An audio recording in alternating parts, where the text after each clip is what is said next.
Teman-teman semua, ketemu lagi dengan saya Tio Murte di Sherda, sharing-sharing yang insya Allah berfaedah. Nah, kali ini aku ditemenin lagi dengan Pak Edi. Pak Edi yang punya ciri khas senyum sumringah membawa berkah. Senyum sumringah membawa berkah, teman-teman ya. Senyum itu ibadah. Jadi jangan pelit-pelit untuk senyum. Senyum itu ibadah. Betul. Nah, teman-teman, di video kali ini atau di episode kali ini tuh ini berkebalikan, teman-teman ya. Biasanya saya nanyanya banyak ke Pak Edi, tetapi kali ini aku mau bercerita ya, cerita kepada Pak Edi. Ini suatu pengalaman ya, langsung ya. Saya sedikit speechless nih Pak Edi mau cerita itu. Ceritanya adalah jadi gini ceritanya Pak Edi.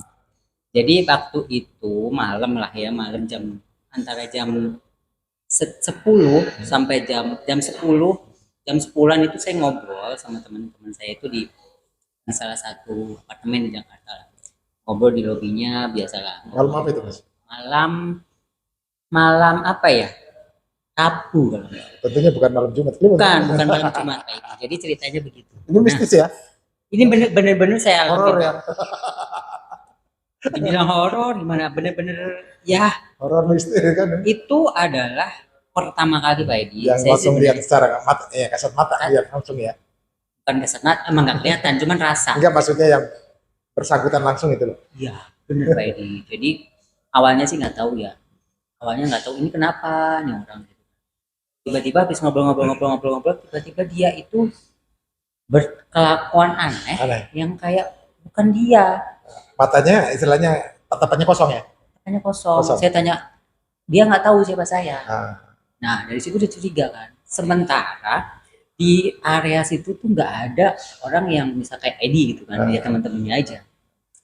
Jadi ya udah, yang namanya itu, oh ini bukan dia, ini berarti ada sesuatu yang punya. Tapi sebelumnya kan bisa dibaca kan, gelagatnya udah. Betul, gelagatnya beda sama sekali. Beda daripada yang biasa-biasanya kan. Ini yang saya ingat tuh Pak Edi. Gini. Itu apa tuh? Nggak tahu kan, kita nggak tahu. Maksudnya kan dia itu kayak melet-melet gitu, sama juga gini-gini gitu tuh. Tapi tatapannya kosong itu. Kosong. Jadi kan, wah ini berarti ya karena kita awam ya, jadi wah ini. Jadi dia mau bertingkah aneh itu, akhirnya kita pegang. Terus kita tanya. Nah dari situ kita tahu tuh, ini. Begitu ditanya langsung aku nih. Dari mana sih aslinya? Belum, cuman ya istilahnya berontak. Cuman bilang gini tuh Pak Edi, yang saya ingat itu, izinkan saya menari. Aduh, itu saya merinding beneran Pak Edi. Izinkan menari. Terus minta ini, minta itu, saya kan nggak ngerti. Minta apa itu Mas? Salah satunya. Minta kembang. Dikasih kembang? Dikasih kembang. Nah, itu satu Pak Edi yang apa namanya, yang istilahnya logatnya begitu ya. Ada lagi tuh. Nah, yang ini yang benar-benar bikin saya merinding dan ketakutan setengah mati adalah ada unsur di apartemen itu habis ada kejadian pembunuhan. Ada pembunuhan itu? Benar-benar pembunuhan. Pembunuhan setelah kejadian pembunuhan itu selang berapa hari kemudian itu? Kalau nggak salah 2 atau 3 minggu. 2-3 minggu terus ada orang kemasukan itu tadi? Nah, sebenarnya saya kurang tahu ya beritanya gimana. Cuman sekilas ngeliat berita. Dengan adanya kejadian itu, saya baru tahu, oh ternyata kejadian itu ada di sini. Dengan jelas, dengan gamblang dia berteriak, nyebutin namanya siapa, kejadiannya di mana, kejadiannya dia sampai bisa dibunuh, sampai prosesnya diceritain semua sama dia. Jadi yang dia menceritakan yang proses kejadian yang dibunuh itu tadi. Ya namanya Jin pasti tahu lah. Itu dia yang ya kan namanya juga unsur ya Pak Edi. Pasti dia tahu memanfaatkan apa yang itu kan. Dan apa yang diceritakan itu sama persis kejadian itu dengan berita yang beredar. Jadi namanya siapa, baju yang dipakai apa, maksudnya dari unit berapa, dari yang dibunuh itu sampai si jet-jetnya itu sampai diceritakan semuanya ya. Terus akhirnya gimana itu kelanjutannya? Akhirnya dia belum mau keluarkan. Itu udah di tangannya orang yang ngerti? Itu udah mulai, udah ada yang cuman waktu kemarin itu yang nanganin itu kayaknya kecapean. Jadi dia kebetulan ada di situ habis berapa itulah gitu, ngebantu beberapa, nanganin beberapa gitu lah ya. Saya sempat yang pada saat itu kan agak-agak masih takut-takut ya. Sempat ngedengar bahwa unsurnya itu ngomong sama si orang itu tuh, kamu pasti capek, kamu pasti nggak kuat, kamu sudah capek. Jadi sebelumnya udah ditembak dulu, dibikin down sama dia. Iya. Dan itu sempat lama sekali. Dia sendiri itu nanganin. Iya, sendiri. Ya, yang lainnya orang-orang biasa aja. Nah terus apa? Itu unsurnya masuk ke dalam, nggak ditanya unsurnya masuk dari mana? Maksudnya ada kaitan apa bisa masuk ke orang itu, nggak ditanya? Jadi sih itu baru 2 ya Pak Edi. Jadi banyak banget Silih berganti keluar masuk. silih berganti masuk, udah sadar, akhirnya ada yang lagi Masuk lagi, keluar lagi, gantian lagi ya.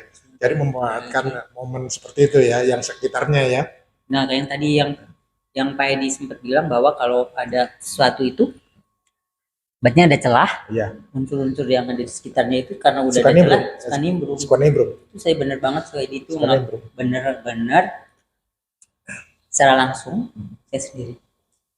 Sebenarnya saya bener-bener takut, cuman karena ngelihat yang itu adalah saya kenal dan saya teman, mau nggak mau rasa takutnya itu hilang Pak Edi. Saya beranikan diri. Tapi istilahnya dia dari segi teriak-teriak apa dia berontak atau gimana? Berontak, nggak mau dipegang. Berontak nggak mau dipegang. Dia mau melakukan apa yang dia inginin. Ingin joget lah, Nari-nari gitu, teriak-teriak nari-nari. gitu ya. Terus minta ini, minta itu. Terus yang saya heran, ada salah satu itu minta bunga. Dia nunjukin bunga ada di tempatnya ini. Tapi ada. Ada. Jadi dia lebih tahu ya. Iya, saya juga heran itu. Terus bunganya dikeruk. Tapi kan dia bilang, kamu minta bunga, udah keluar nggak digituin nggak? Iya, nanti setelah itu, setelah dikasih itu, pergi. Nah, pergi. Terus Tapi datang lagi yang ganti lain. lagi, masuk lagi yang lainnya. Merinding berkali-kali. Dan mana ya, yang saya bikin bener-bener takut setengah mati itu tadi Pak Edi, yang kejadian yang beberapa minggu di situ ada unsur yang masuk ke situ. Tapi kalau misalkan orang biasa kan masih itu dia nyusupin. Tapi secara Pak Edi yang paham gitu tuh itu sebenarnya adalah tipu muslihatnya. Tipu muslihat. Bukan karena arwahnya orang yang udah meninggal terus masuk ke dalam tubuhnya itu bukan. Ya, Tapi persis banget. Ya, Pinter namanya jin itu kan tahu Mas. Tahu kejadian apapun dia kan lebih tahu dibandingkan manusia. Jadi ya memanfaatkan momentum seperti itu gitu. Nah, ini ada lagi nih Pak Edi, salah satu yang masih saya ingat lah. Saya sebenarnya pengen melupakan supaya nggak inget-inget lagi gitu. Iya.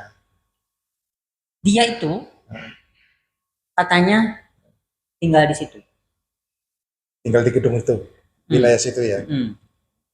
Saya sempat bertanya dan dia jawab ke saya. Namanya gitu, nggak namanya apa gitu. Saya tanya, nenek.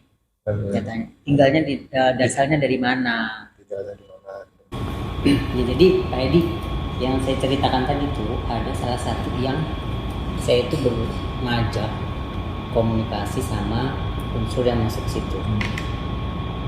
Pada saat saya ngajak komunikasi itu sebenarnya juga takutnya luar biasa Pak Edi. Karena baru ngadepin seperti itu ya?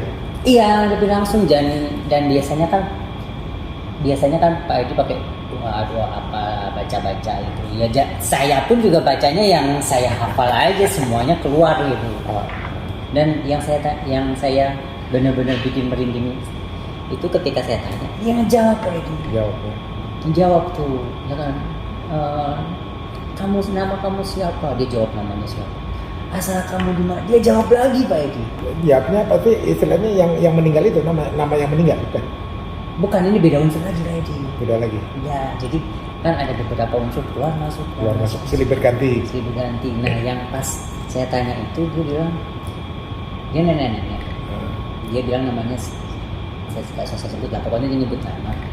Dia bilang tinggal di situ. Di apartemen itu. Di gedung situ. Nggak ditanya kamu tinggalnya di situ di pojok apa di mana nggak nanya. Nggak. Saya nggak nanya, kalau nanya masalah enggak. Pokoknya dia dari itu nggak. Seenggaknya kan buat antipasi dan bahwa kamu tinggalnya di sana wilayah situ pojok atau di mana kan gitu. Enggak, saya nggak nanya Ya. itu sih. Maksudnya itu nggak bandel dia suruh keluar gitu kan. Ketika kan saya masih megang tuh tangannya yang pokoknya saya berusaha supaya tangannya tuh nggak ngegem kan Pak Edi, saya ini Iya, terus betul. ini Biar tangannya kebuka. tangannya kebuka gitu kan. Pada saat mau gegem, pada saat masih ada itu kuat sekali Kencang, kayak gegem iya. gitu kan. Nah pada saat pergi kan berasa tuh, ya udah pergi gitu kan. Udah akhirnya saya ajak ngobrol, saya ajak komunikasi tuh orangnya, saya panggil namanya, maksudnya biar sadar gitu kan. Terus itu tangan saya dicengkram lagi, Cuma lagi masuk lagi, ternyata berbeda lagi. berbeda lagi masuk lagi kan. Ya karena apa? Nah yang tadi tuh yang melet-melet tadi masuk lagi ke situ. Itu melihat-melihatnya seperti apa tuh Mas?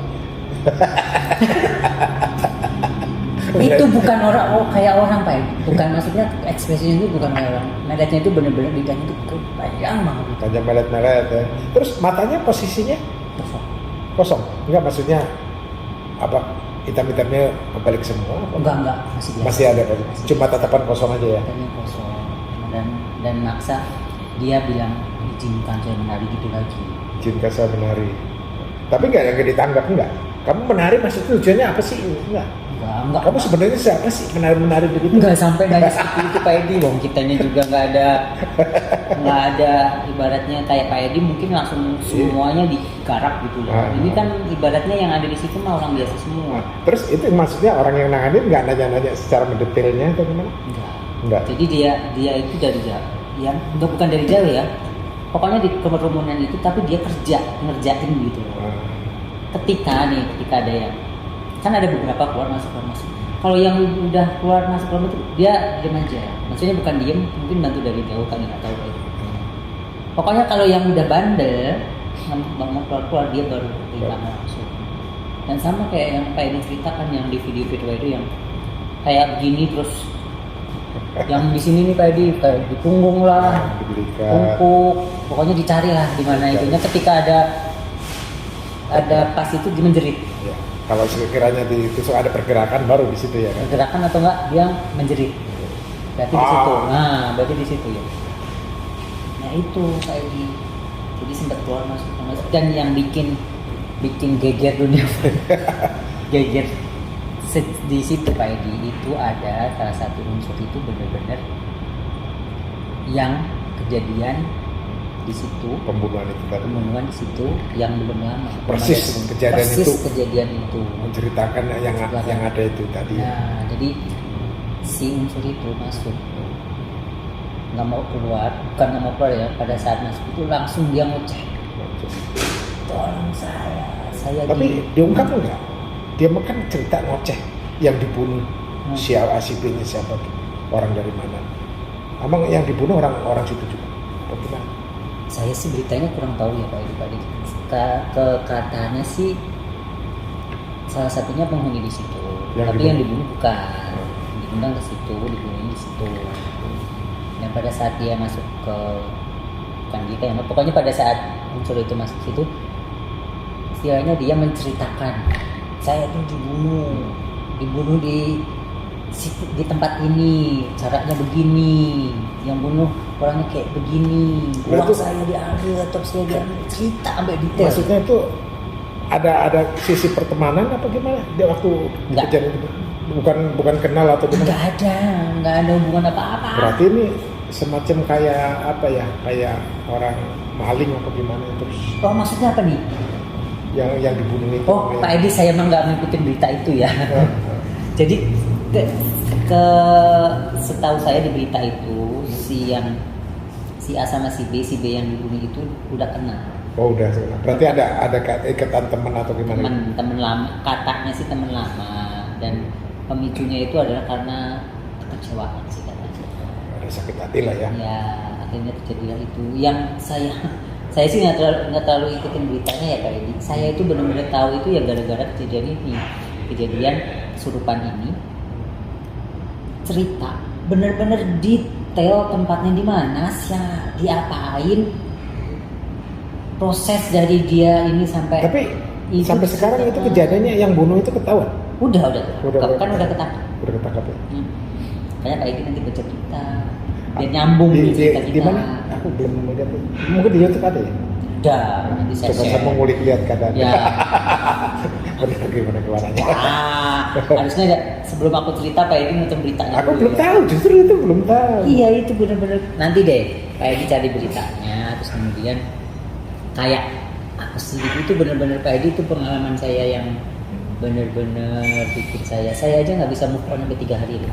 Ya karena kebayang itu tadi. Bayang-bayang itu tadi Pak Dan Edi. kebayang itu kan secara apa ya? Senang mereka. Secara ininya kan menghantui gitu. Nah, iya benar itu. Benar Tapi banget. bukan karena terbayang-bayang, tapi secara ininya kan kayak ada sesuatu yang menghantui. Itu Jadi pikiran aja kan? campur aduk juga ya. Sebenarnya pikiran aja kan Pak Edi kan. Iya, Kita harus bisa kontrol. betul. Yang sebenarnya nggak ada kita pikirkan ada.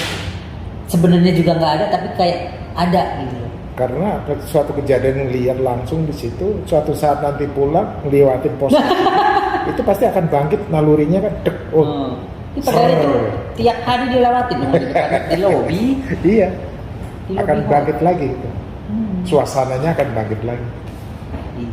Cuman saya berusaha untuk melupakan Pak Edi biar saya itu biasa-biasa aja. Saya aja sampai ada cerita lucu loh Pak Edi.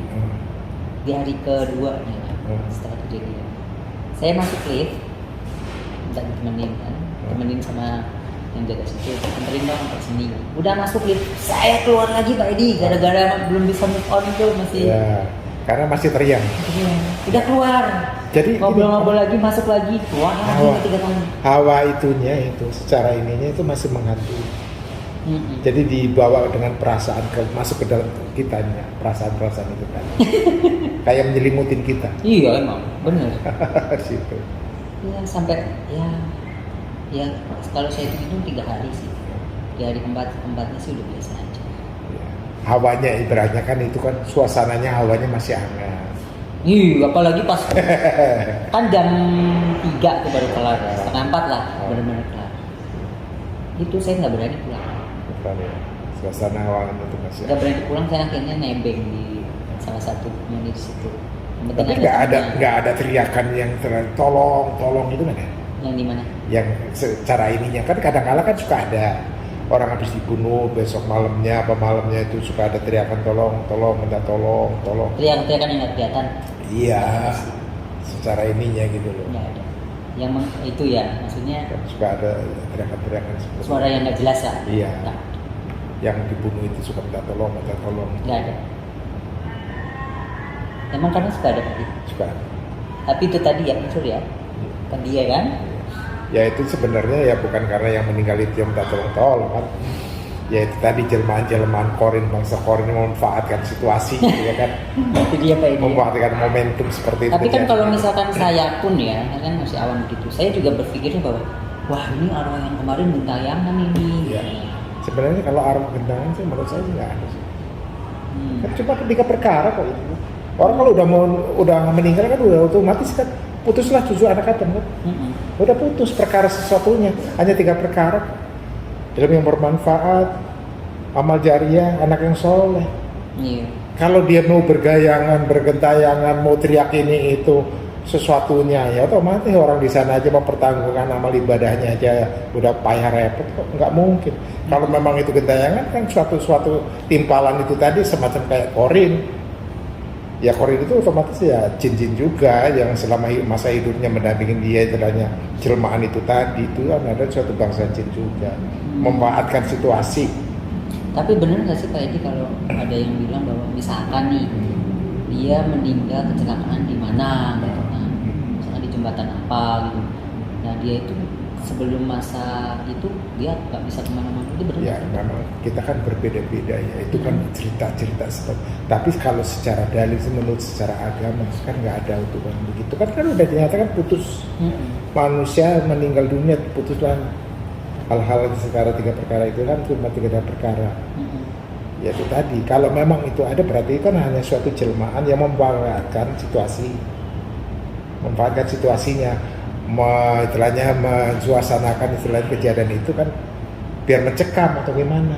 Terutama yang nggak bisa dibawa adalah korin itu tadi, jelmaan-jelmaan seolah-olah kayak si meninggalnya itu bangkit lagi, seolah-olah minta tolong, ada yang kayak dilihatin itu kan, kayak bayangan-bayangan seperti itulah, itu namanya kan korin. Ya korin itu adalah jin juga. Terus harusnya gimana Pak Edi?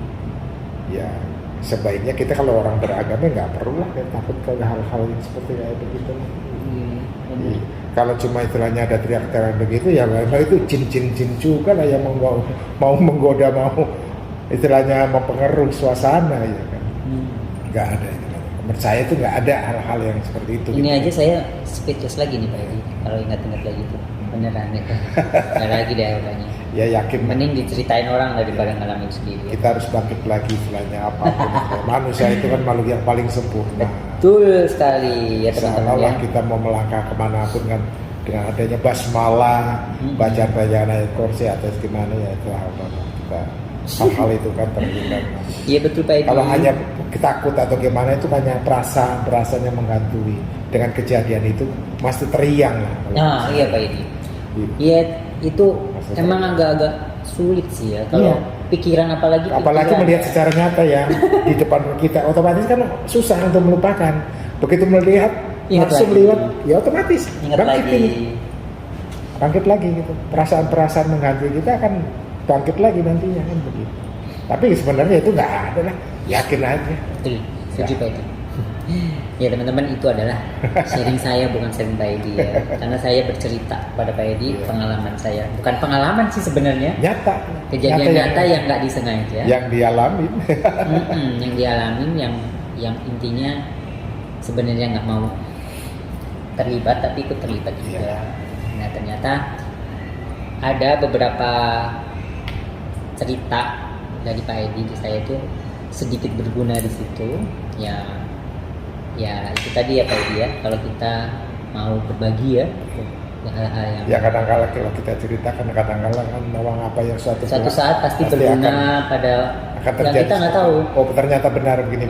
Waktunya kapan itu nggak tahu. Pokoknya intinya adalah sesuatu hal yang positif itulah kita ambil. Mungkin belum saat ini bisa bermanfaat ya, mungkin suatu saat pada suatu kapan entahlah itu ada manfaatnya gitu ya Pak Edi ya. Ya teman-teman, nah ini tadi sharing saya ya, bukan sharing. Ini spesial, biasanya saya nanya ke Pak Edi tapi saya cerita kepada Pak Edi karena saya sedikit greget tuh karena itu suatu hal yang pengalaman pertama saya. Ini kan belum baru tahap pertama ya. Ya mungkin ada lagi kali nantinya. Janganlah Pak Edi. Tapi ya nggak apa-apa. Saya cukup cerita aja. Itu kan untuk mengasah mental kita juga. Iya.